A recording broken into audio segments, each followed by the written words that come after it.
Hi there, you're listening to the podcast What Are You Going to Do With That? Of the Minerva Center for the Rule of Law Under Extreme Conditions at the University of Haifa.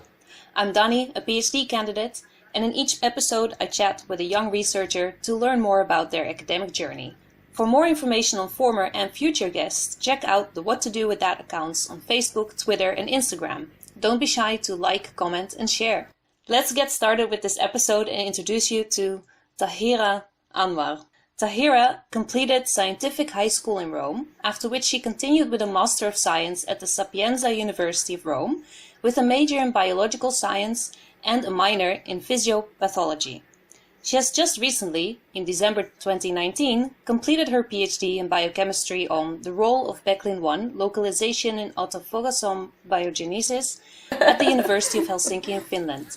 During her career, Dr. Anwar has presented her work at 13 international conferences, taught 5 courses, and was a member of the Helsinki Seminars for Understanding Nature Journal Club Committee.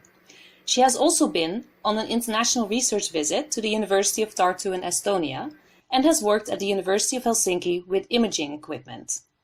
Tahira's main research interests are mammalian cell culturing, conventional cloning, bacterial transformation, DNA plasmid work, Western blotting, immune precipitation, immune fluorescence, confocal and electron microscopy, and image analysis. Her work, that was good. I think it was all right. Or do you think I should do it again? Very good. No. Very good. Thank you. Her work has been published in international peer-reviewed journals, such as the Journal of Cell Science, Biology Open, and Cells. Welcome, Tahira. I'm very happy that you agreed to join us today. You are my first guest in the field of biochemistry, following topics such as international law, political science, and even urban planning. And I myself come from humanities and social sciences. So please forgive me if I ask any silly questions during our chat. No. Hi everybody, thank you for inviting me. And as I said, I hope to rise to the occasion. This was a really nice surprise, so thank you. You're very welcome. We're happy to have you here. Thank you. All right, to loosen up a bit, I brought my regular Amaretto with me, which is Italian. Di Saronno, yes, I know. I recognized it. So I'm going to pour myself some. And you have with you? Yes, and I have my cup of chai, warm cup of chai with cardamom. It sounds amazing. Yeah, it smells good. Same here. Right.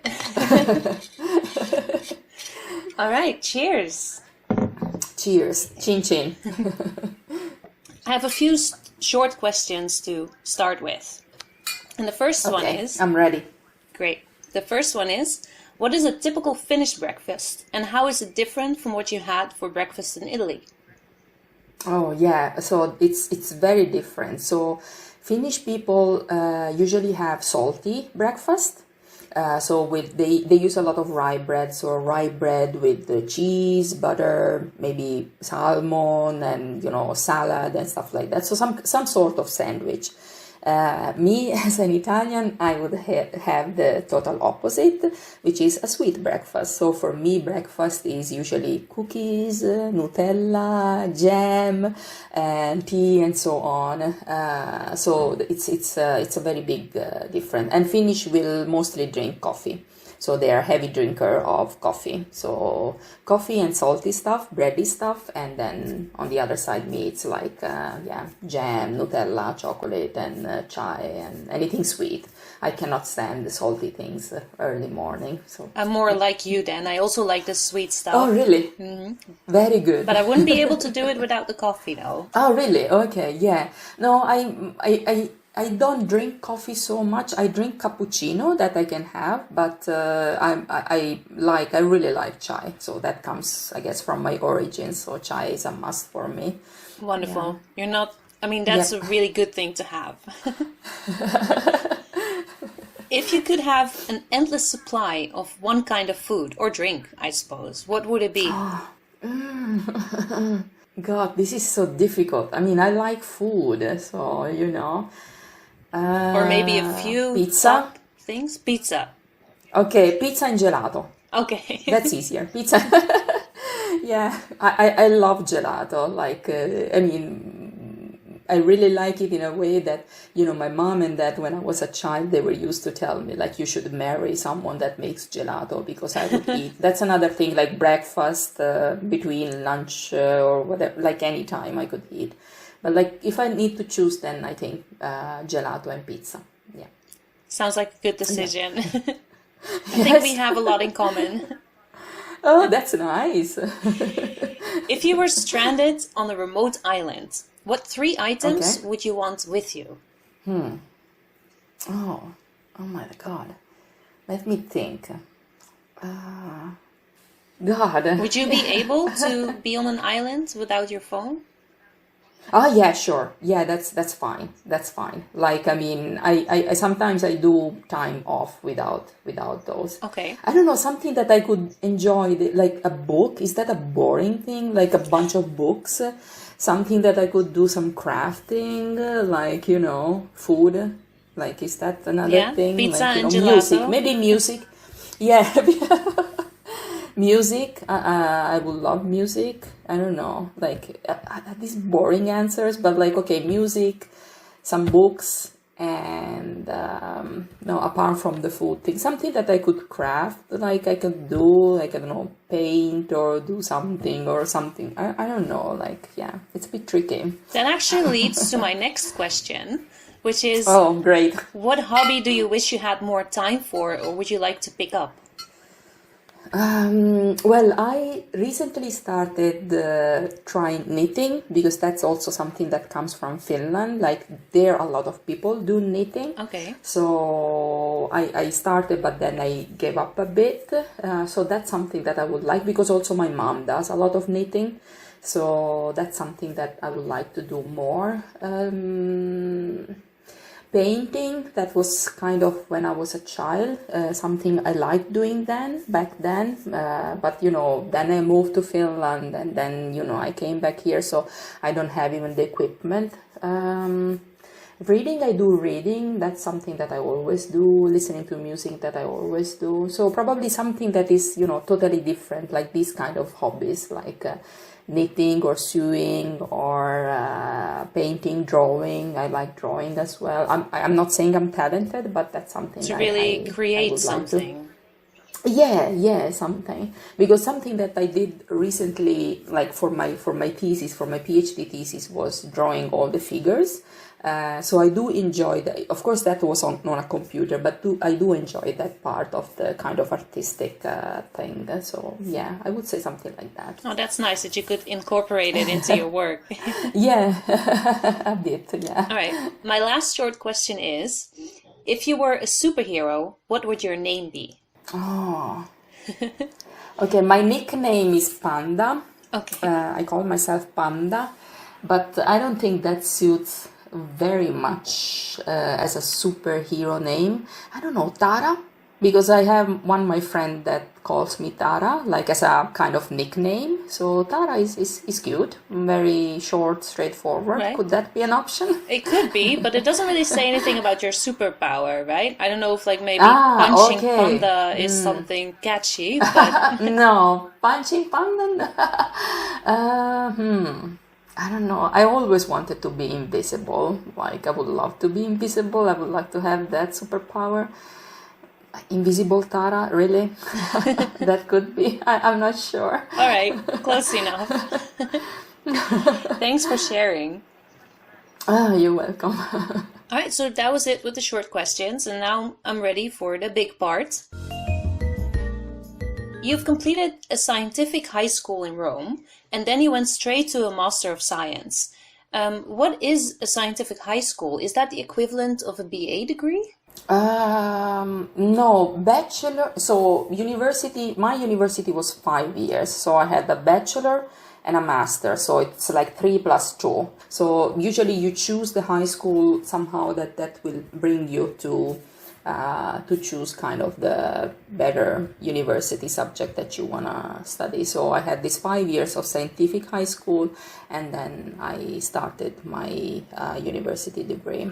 So when you sign up for these studies, you really go for a full 5 years? 5 years, yes. It was a 5-year degree. Yeah. Yes. All right. I know. Interesting. Yes.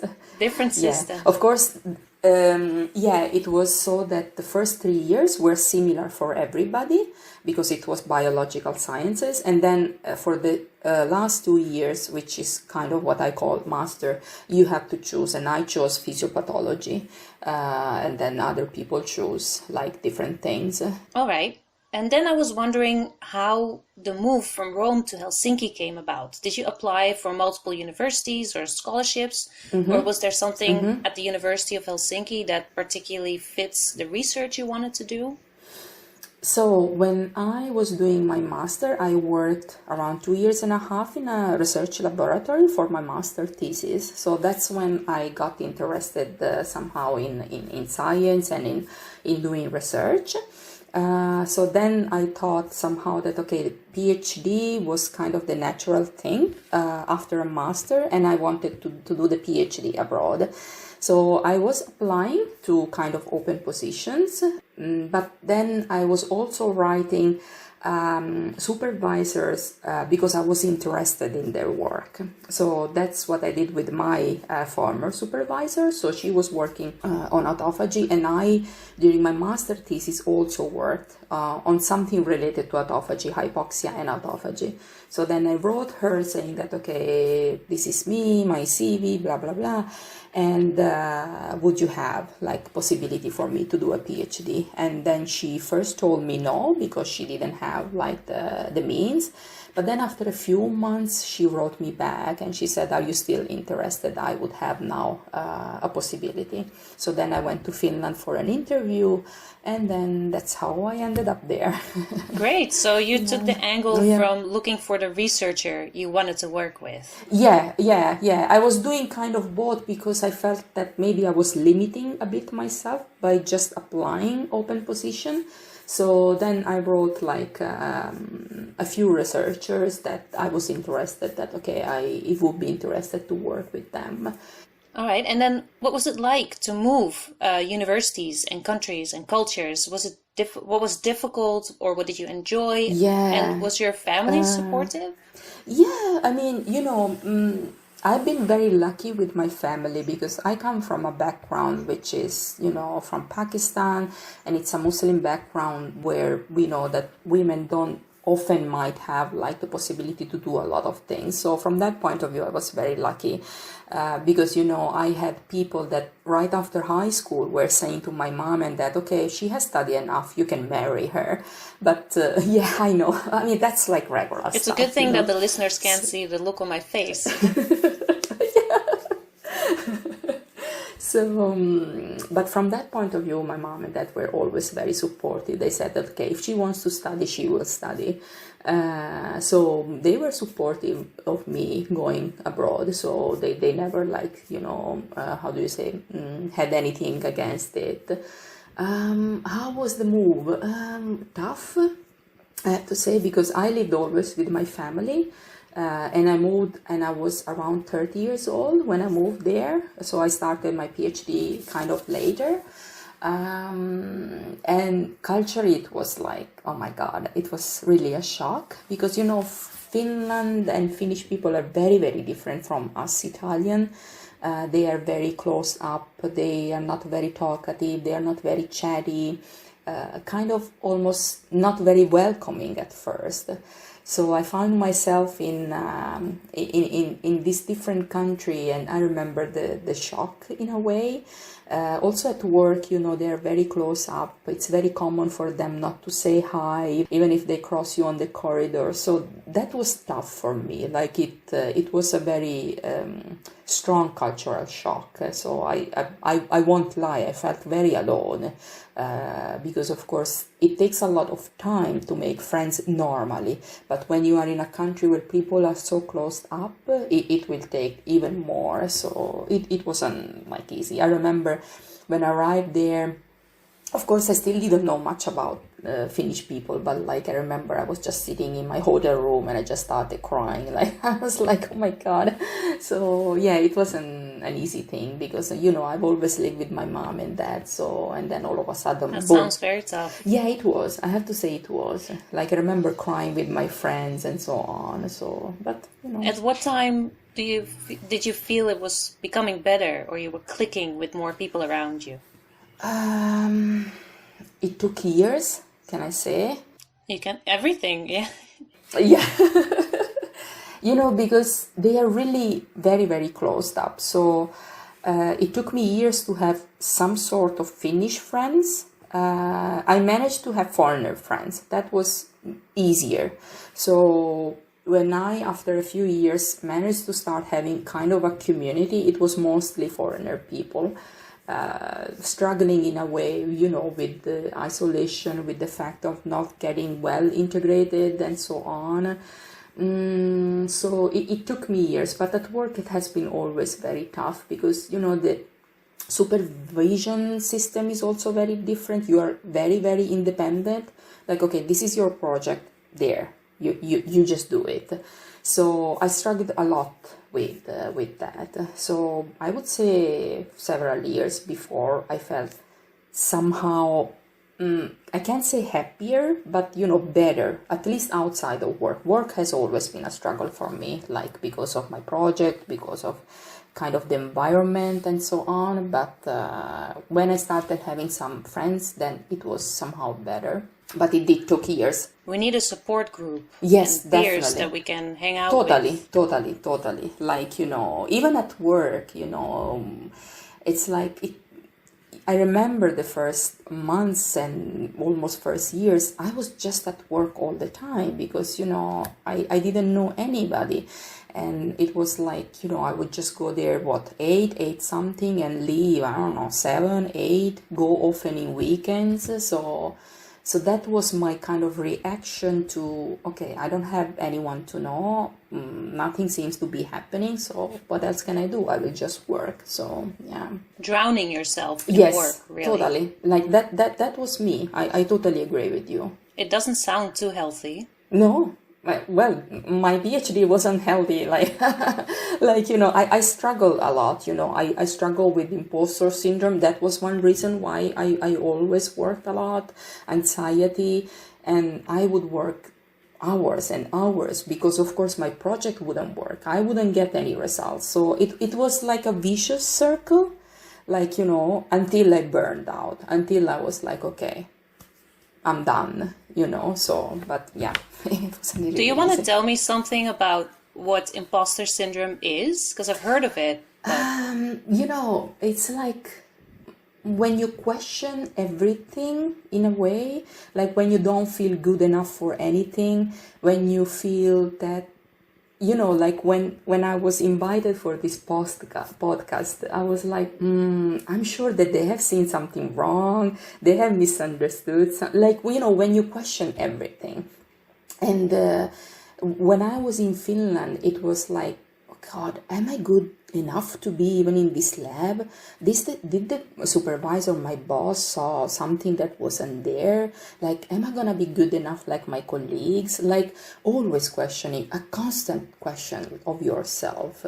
And even if something good would happen to me, it's like, okay, this is luck, probably. This is not because maybe I am a good scientist or like I deserved it, like this was luck or they saw it wrong, they gave it to me because so it's like a constant, it's really draining, and I do struggle with that a lot, super a lot. This very insecure feeling.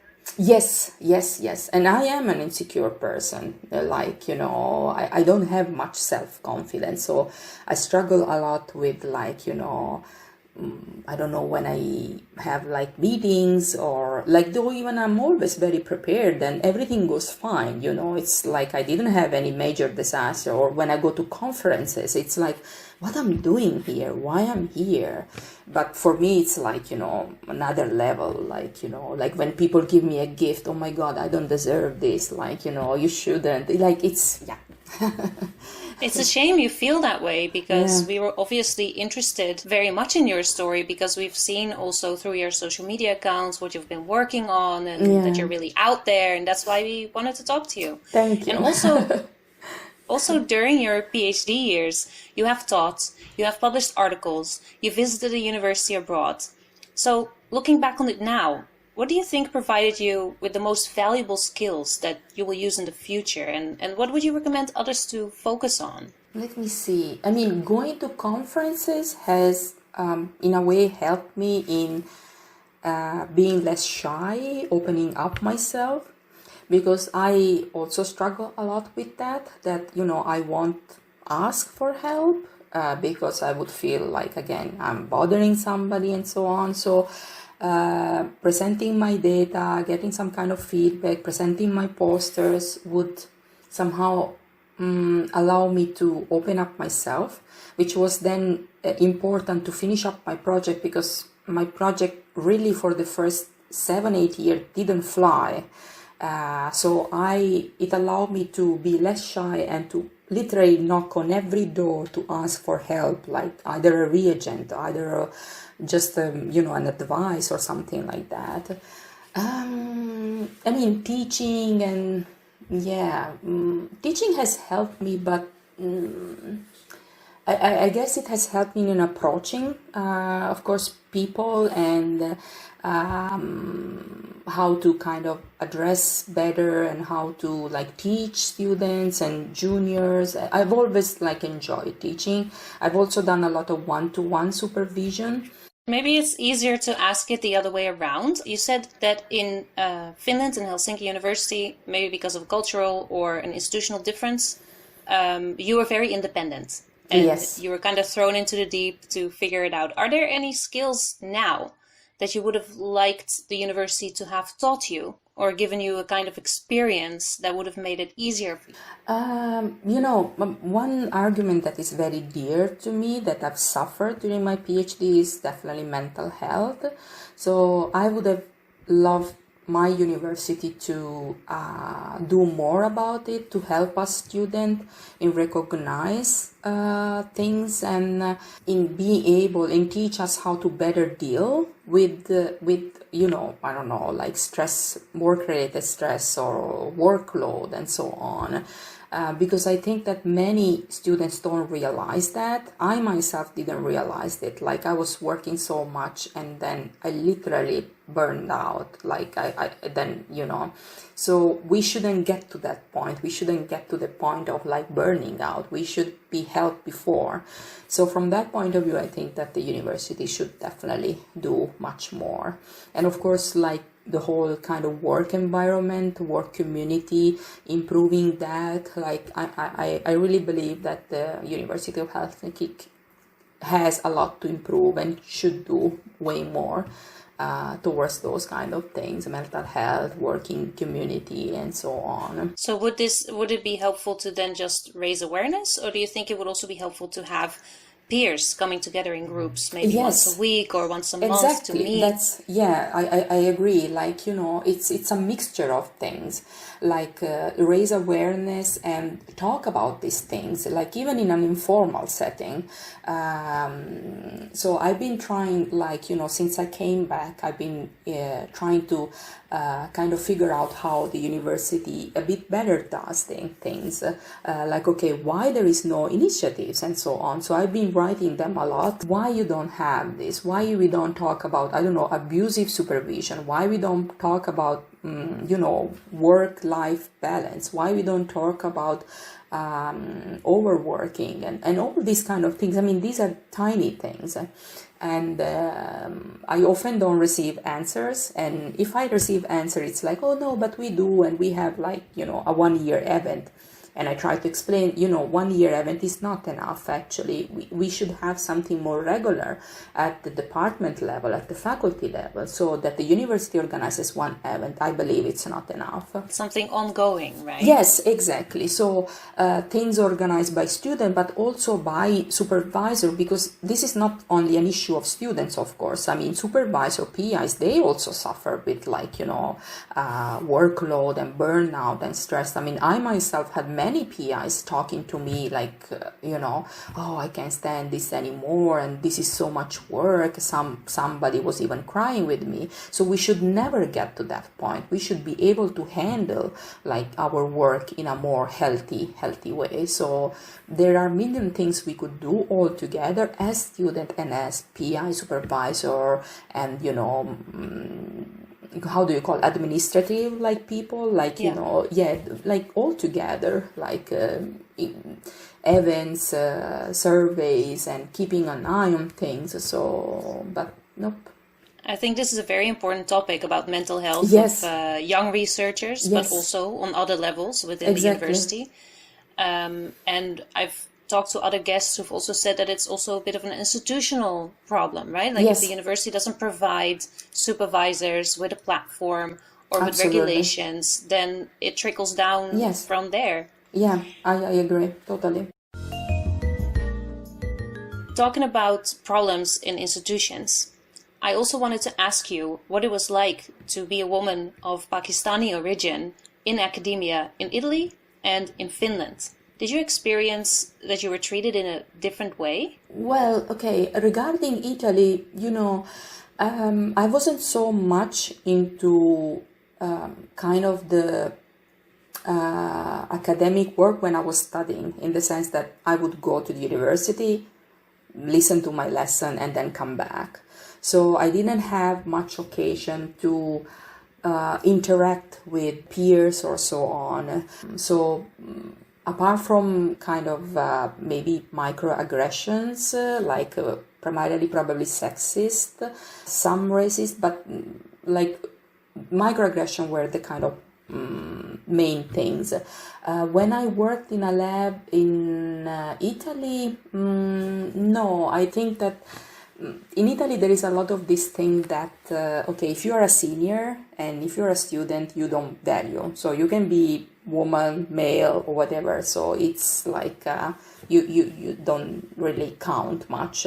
I worked 2.5 years in a lab without any money, so we weren't getting anything. So I didn't experience much like there, or also in a way I probably kind of lived in a semi-bubble. When I moved to Finland, I had way more, of course, interaction, because I was a student, of course, but I was also a researcher. So I did volunteer job and so on. So I don't think that I was denied something because I was like a woman or a woman of color. But microaggression, those, that's like regular. But I wasn't denied anything. But if I can be honest, like there isn't much you can deny, like to a PhD student. Like I think that the question would arise if I wanted to be there and I wanted to kind of go, on a higher level. Like would I have been like, have the same opportunities and so on. So, but that I didn't do. So I was kind of like, as a woman, I had the same, I think, possibilities. All right. Well, thank you for your honest answer. Thank you. The next thing is that I've always heard that science such as technology and biology are very male-dominated worlds. I'm not sure if you could actually say that humanities and social sciences are not. Mm-hmm. But there's this idea that your field attracts more men than women. Is that true? So I think that if we look at the level of when I was a student, so when I was studying in Italy, in my courses, actually, female students we had more female students, clearly. So when I came to Finland, in the courses I was teaching, or in the courses I was attending, it wasn't so striking, the difference, but still female were more. I think that the issue, again, comes when you start to kind of raise is it called ladder? Yeah, when you go up the ladder. So there, the number of females go definitely down. And I mean, there has been research as well, like they call it the leaking pipe. The more you go up, the more you lose females along the way because of. So yes, it's true that in science-based careers, males are definitely dominating a lot. That's a shame. Yes, it is. It is. It You is. should definitely work on gender awareness there. Yes, absolutely. Like, I mean, I totally agree. Like, I think that was quite clear, like, when I joined Finland. And I'm not saying that this is only a problem of Finland, but I could see around me that, okay, most of the people are actually males. So, you know, so yeah, it's a very unfortunate and common problem. Yeah. Do you think that this situation that is so unbalanced influences the work of female students and young researchers? Well, I mean, not having probably a female kind of figure might influence, because then it will show you that, okay, maybe I shouldn't be doing this. Like, you know, when all your teachers are male and you don't have maybe strong female figures, then I'm like, okay, maybe this is not what I'm supposed to be doing. Then, of course, there is a lot of the societal kind of ideas that, you know, women should be doing this and that, and not this and that. So, but yeah, I think that it's important to show that, you know, you as a female, you as a woman can do anything you want to do, that there is nothing that is just boys and there is nothing that is just girls. So yeah, I think that we should kind of work towards that we should show that, okay, you know, we can do things, we can, like, you know, do whatever we want to do. So definitely. And having talked about institutional issues, be it coming from an ethnic minority or being a woman in a male-dominated world, there also come some issues sometimes with the hierarchy, right? And how people up there look back down on people who are lower on the ladder, as you just mentioned.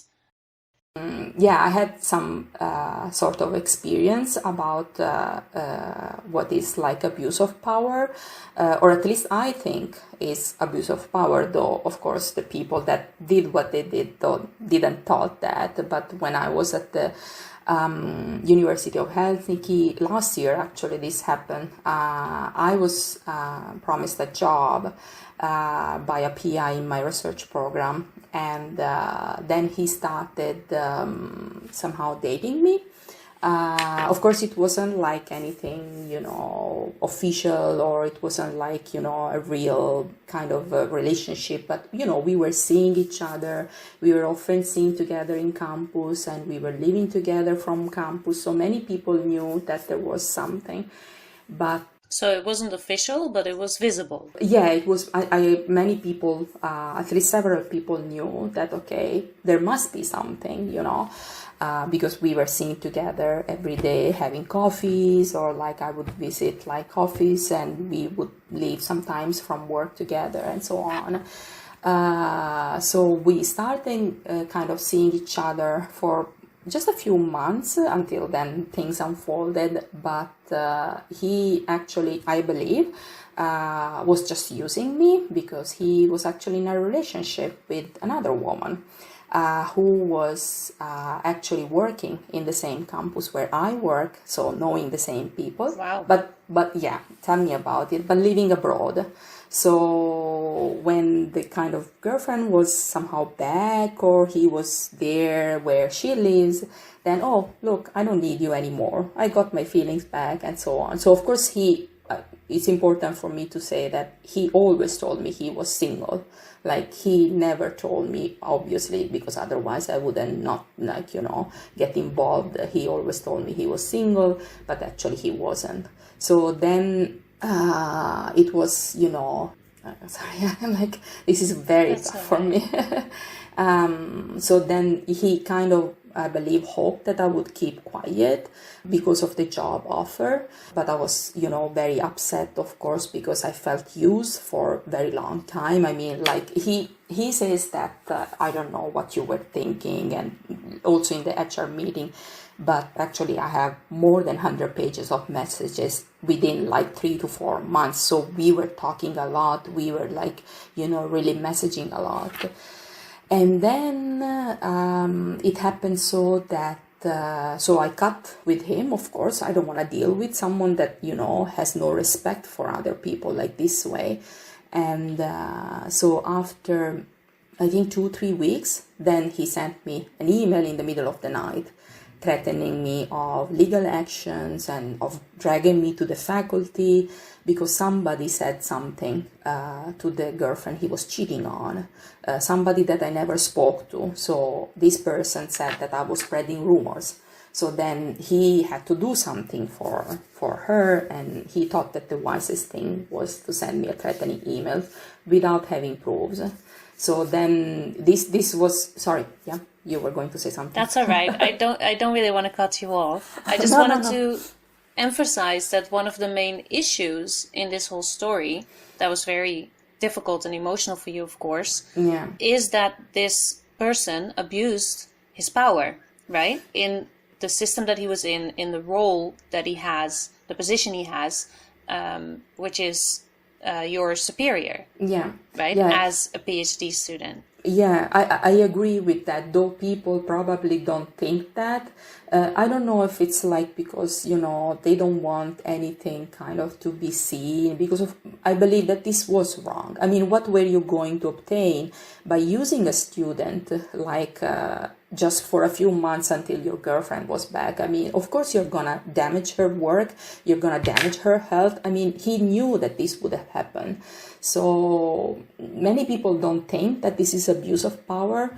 I do believe that this is abuse of power. Like talking to different associations and different people expert in this, everybody tells me that this is abuse of power.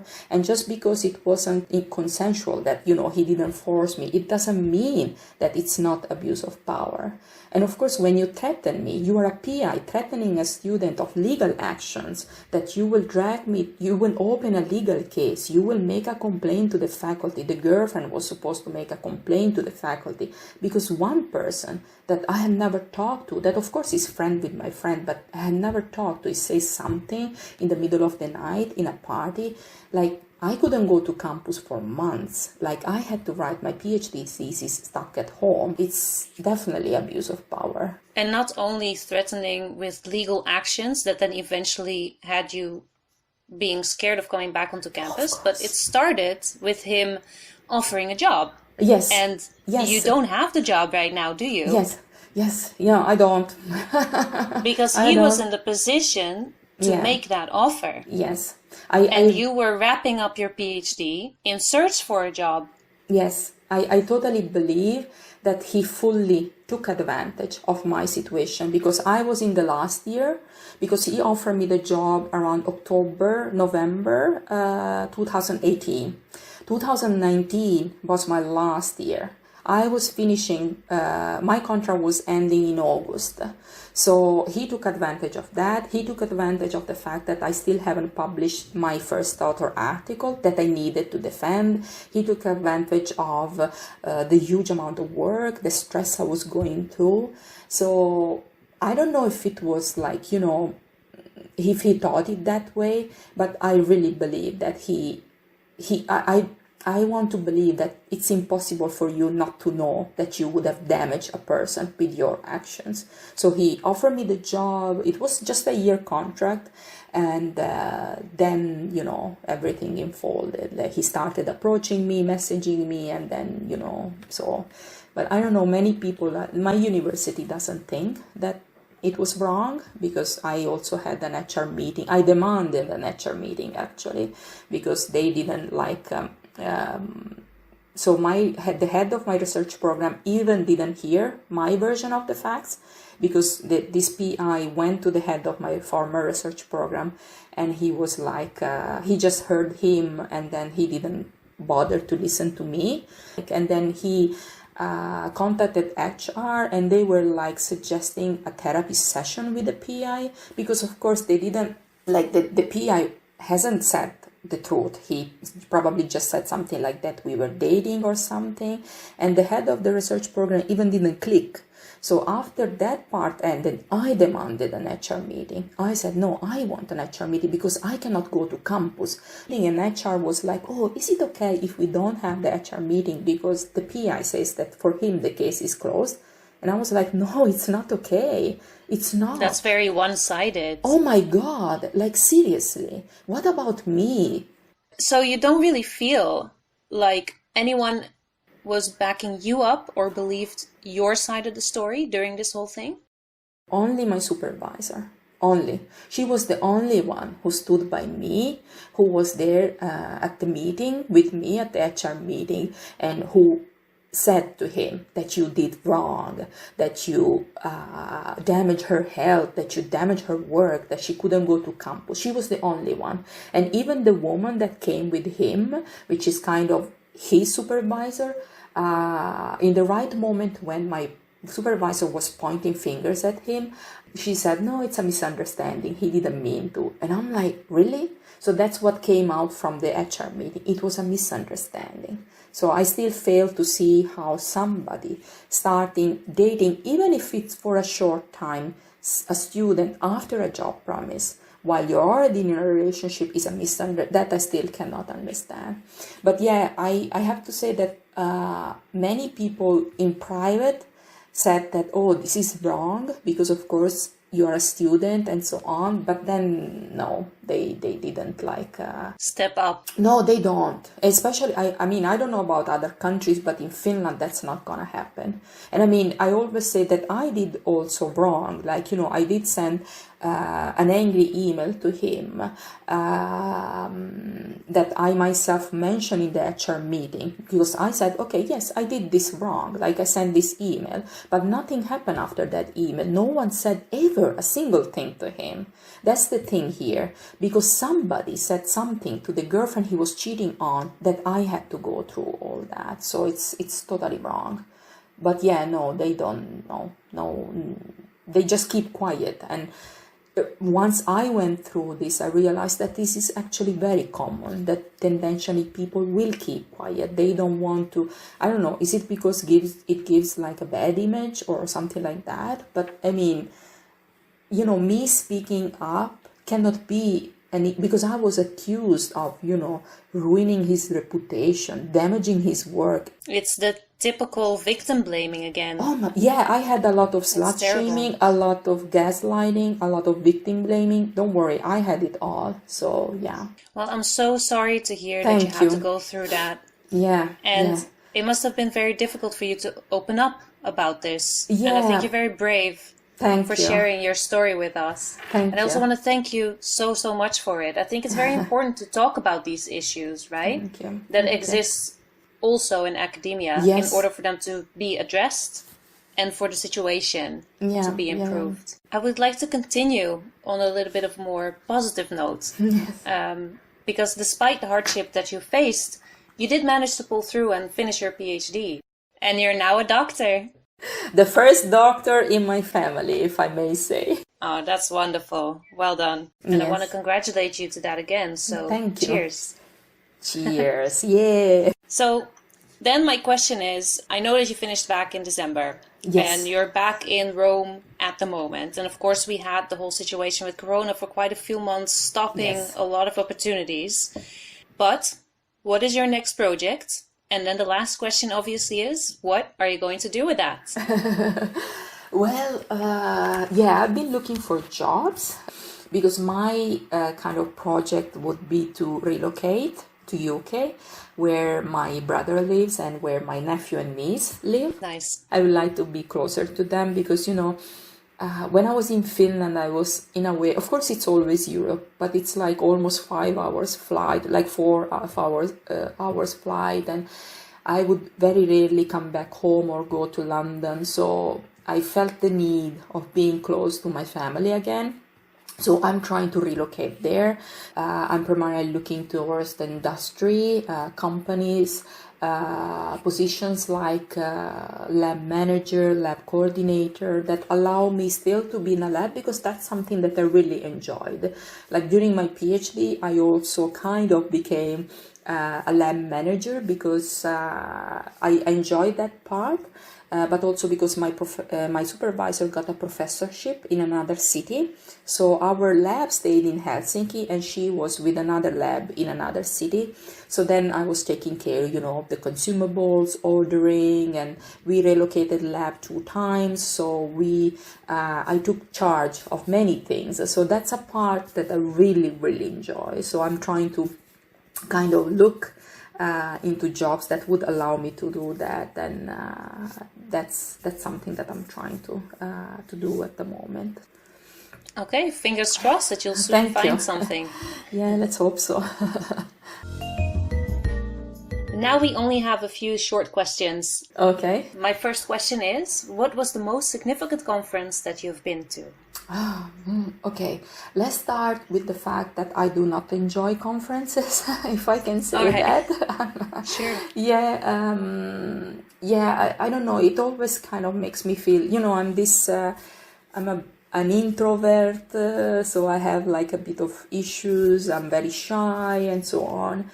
But if I should mention one, probably I would mention the first one where I gave my first international talk, which, if I remember correctly, I think it was in Denmark.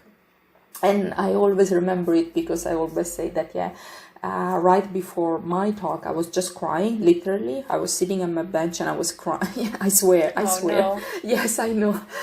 But then it went fine, it went fine. And it made me realize that, okay, it's not nice, but it's not horrible, like that I can do that as well. That, you have always to think that, okay, it's your work. You have been working on that, so it somehow by heart. So you shouldn't somehow have that kind of fear or horror or stuff like that. So probably I would mention that. All right, sounds good. Have you received a scholarship? Yeah, I have, you mean grants, right? Yeah, I have received several grants. So during my 10 years, I've been kind of in a mixture of some salary, like some periods with a salary and some periods with a grant. So yeah, I have received personal scholarships and also travel grants. That I've been, of course, using for the conferences and so on. So yeah, some of them I got, yeah. Very good. Thank you. And what do you consider to be your most important contribution to your field? Imposter syndrome. Wait, let me think. It's not real. You can get past it. Okay, I've been doing basic research with Autophagy. So what I discovered with backlin and with the proteins that I was studying, it wasn't anything new, but it was data added, somehow a confirmation of something that was somehow already known. So, for example, the fact that backlin is important and that the ER, endoplasmic reticulum, which is a subcellular compartment, is thought to be very important for autophagosome biogenesis. So my study confirmed that once more, that backlin in the ER is very important for autophagosome biogenesis. And also regarding the other proteins that I was studying, I confirmed once more that they are required for the later stages of autophagosome formation. So all my results are like adding to like this bigger picture that is already there. So I would say that probably, if we specifically look at my results. See, that sounds legit. No imposter syndrome needed there. Oh my god. Who has impressed you most with what they have accomplished? Well, I have many friends that I look up to, but if I should really mention one person, probably I would mention one of my friend. She's German. And I got to know her recently, in the kind of few years back, in one of the courses I was teaching. And she also had, a lot of struggles, and she has gone through a lot. But she has always been, in a way like a train that she will just go. So she has gained and reached very, very high. She has successfully defended in between of a pandemic, in the middle of a pandemic. So I really admire her kind of, is it resilience the right word? Like never giving up. Sounds very cool. Thank you. And then my very last question of today is, how do you relax after a hard day of work? Okay, well now, of course, I don't have a job, but if I would look back, usually it would be a nice meal, watching something or listening to some music, like something that I don't have to think.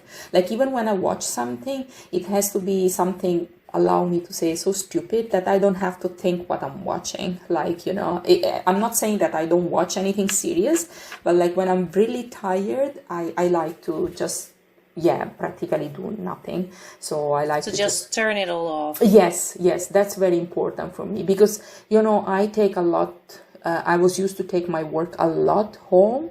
And so after I burned out, I decided that, okay, I would try. Often I failed, but like, you know, just, you know, don't think, try not to think. So like good music and food is, you know, I love eating, so food is very important. I like cooking, I like baking, so all those kind of things really help me to kind of de-stress and relax, definitely. Yeah. So as you can see, nothing like super extraordinary. Very simple. I like simple things in a way, and you know, like I enjoy those. But that's also what's important, right? Yeah. If you use your brain the whole day, you need to turn it off to relax. Exactly. That's the point. I agree. Well, it was wonderful to have you with us today, Tahira. Thank you for sharing your journey. Thank you. I would also like to thank the audience, our listeners and followers for their support. And don't forget to check us out on Facebook, Twitter, and Instagram. Just search for What Are You Going to Do With That? Cool. What kind of music do you listen to? R&B, Bollywood, Pakistani music. Yes. Like I listen to. I have a very kind of ample kind of taste, but I think probably a lot of